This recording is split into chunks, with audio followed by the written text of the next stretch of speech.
Selamat pagi Bapak Ibu dan saudara-saudaraku, salam damai sejahtera bagi kita sekalian. Semoga pagi ini kita semua sudah bangun dengan sehat, penuh sukacita dan damai sejahtera dalam anugerah Tuhan kita Yesus Kristus.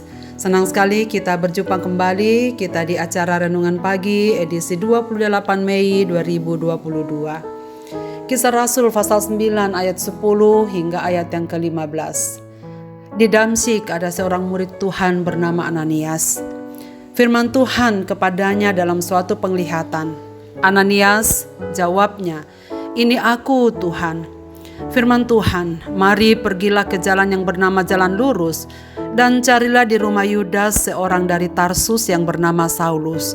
Ia sekarang berdoa. Dan dalam suatu penglihatan ia melihat bahwa seorang yang bernama Ananias masuk ke dalam dan menumpangkan tangannya ke atasnya supaya ia dapat melihat lagi." Jawab Ananias, "Tuhan, dari banyak orang telah kudengar tentang orang itu, betapa banyaknya kejahatan yang dilakukannya terhadap orang-orang kudus-Mu di Yerusalem. Dan ia datang kemari dengan kuasa penuh dari imam-imam kepala untuk menangkap semua orang yang memanggil nama-Mu. Tetapi firman Tuhan kepadanya, 'Pergilah, sebab orang ini adalah alat pilihan bagiku untuk memberitakan namaku kepada bangsa-bangsa lain, serta raja-raja dan orang-orang Israel.'" Bersatu sebagai saudara.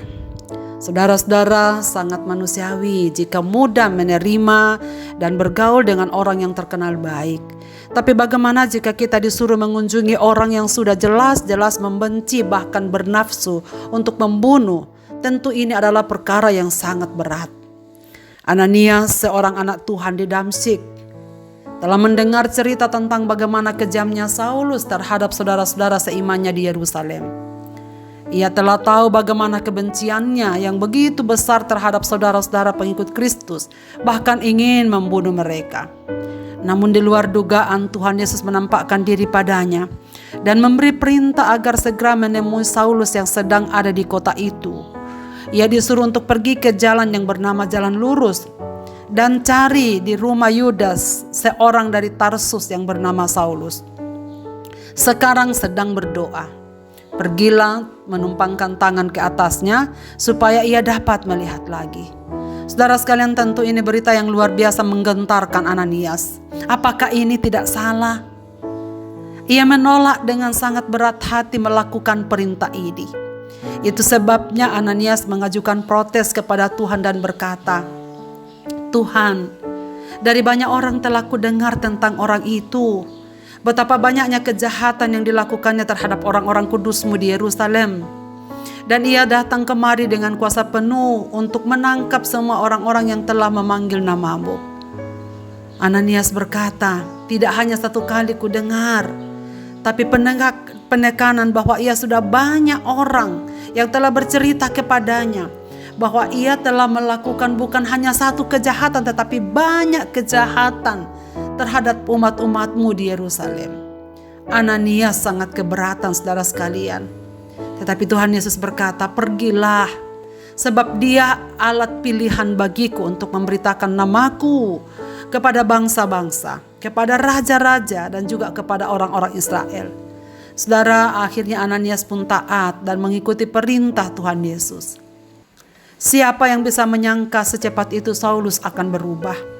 Sampai di sini kita melihat dengan kagum betapa kebaikan Allah yang sabar, limpah kasih setia dan penuh pengampunan. Mungkin kita bertanya, mengapa Saulus yang dipilih begitu jahat? Sementara banyak orang-orang Yahudi yang lebih baik dari dia, yang tidak terlibat dalam pembunuhan kepada Stefanus. Pikiran saya sama dengan Ananias. Mendingan Tuhan pilih orang yang lebih baik. Mengapa orang yang seperti Saulus yang sangat jahat itu yang dipilih? Saudara, sekali lagi di sinilah keagungan kasih Allah. Ia mau menyelamatkan orang yang ia sendiri telah pilih.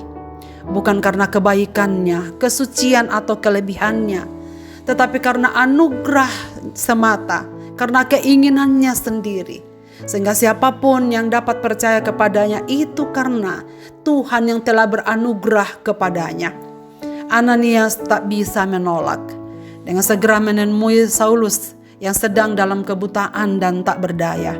Ia datang saat sedang berdoa, persis seperti yang dikatakan Tuhan padanya. Saudara, apa yang kira-kira Saulus sedang doakan? Pastinya supaya matanya dapat melihat lagi. Ia kini telah bertobat. 3 hari waktu yang ia gunakan memikirkan penganiayaan yang telah dilakukannya kepada umat-umat Tuhan. Yang sekarang ia tahu bahwa apa yang ia lakukan itu sesungguhnya ia lakukan bagi Allah. Ananias masuk rumah di mana Saulus berada. Kebencian dan kemarahan Ananias seketika telah hilang. Ia menyapa, "Saulus, saudaraku, Tuhan Yesus yang telah menampakkan diri kepadamu di jalan yang engkau lalui, telah menyuruh aku kepadamu supaya engkau dapat melihat lagi dan penuh dengan Roh Kudus." Dan seketika itu juga seolah-olah selaput gugur dari matanya, sehingga ia dapat melihat lagi dan tidak dapat menolak. Ia tergerak untuk memberikan dirinya kepada Ananias untuk segera dibaptis. Paulus mengawali hidupnya di sini bersama dengan Tuhan.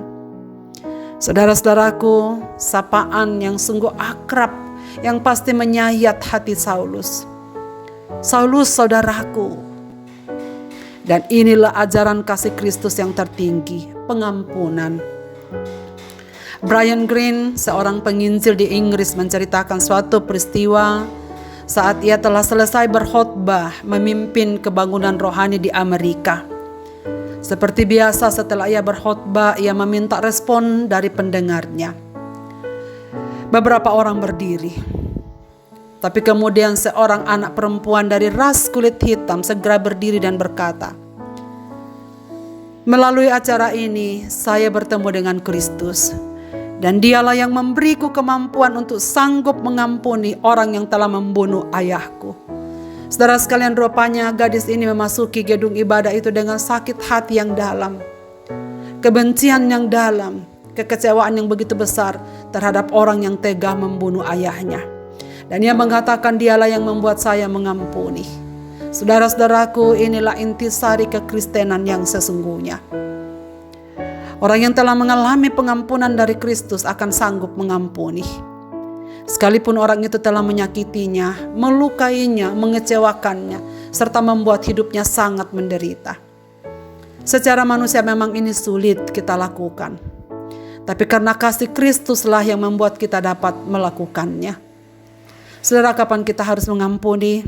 Setiap waktu. Sebab kita masih ada di dunia yang belum sempurna. Dan selamanya kita akan berhadapan dengan fakta-fakta bahwa mungkin kekecewaan, sakit hati, kekeliruan dapat saja orang lakukan bagi kita. Tetapi juga besar kemungkinan kita lakukan kepada orang lain. Sehingga tanpa sadar kita dapat menyakiti orang lain dengan perkataan kita, dengan tingkah laku kita. Saat itulah kita butuh pengampunan. Saat itulah orang lain butuh pengampunan. Karena kita semua sebagai saudara di dalam Kristus. Marilah kita berdoa. Bapa di sorga, terima kasih banyak untuk firman-Mu pada pagi ini. Ajarlah kami untuk memiliki hati yang penuh pengampunan. Dan berikanlah kami juga kerendahan hati untuk selalu mengakui bahwa kami dapat salah, membuat kekeliruan kepada orang lain. Biarlah pengampunan, mengampuni dan diampuni menjadi bagian terpenting dalam kehidupan kami. Sehingga kami selalu mewujudkan intisari kekristenan yang sesungguhnya dalam kehidupan kami. Biarlah hidup ini menjadi alat di tangan-Mu Bapa, untuk menyatakan kasih setia-Mu kepada banyak orang. Kami bersyukur Tuhan melengkapi kami dengan firman-Mu pada pagi ini. Biarlah menjadi pegangan kami. Sehingga hati kami terbuka untuk selalu mengampuni orang yang bersalah kepada kami. Dan juga melepaskan pengampunan bagi orang-orang yang menyakiti kami. Kami semua saudara di dalam Tuhan. Kami semua menjadi satu keluarga anak-anak-Mu. Supaya kami saling menopang, kami saling mendukung di dalam mengasihi satu dengan yang lain. Sertailah segenap hamba-hamba-Mu yang mendengarkan renungan pada pagi ini. Apapun keadaan mereka ya Tuhan, sertailah dan bimbinglah kami. supaya kemenangan dalam iman kami kepada Yesus Kristus terus terwujud di dalam kehidupan kami. Di dalam nama Yesus Kristus kami berdoa. Amin. Selamat beraktivitas Bapak, Ibu, dan saudara-saudaraku. Tuhan Yesus memberkati kita dengan firman ini.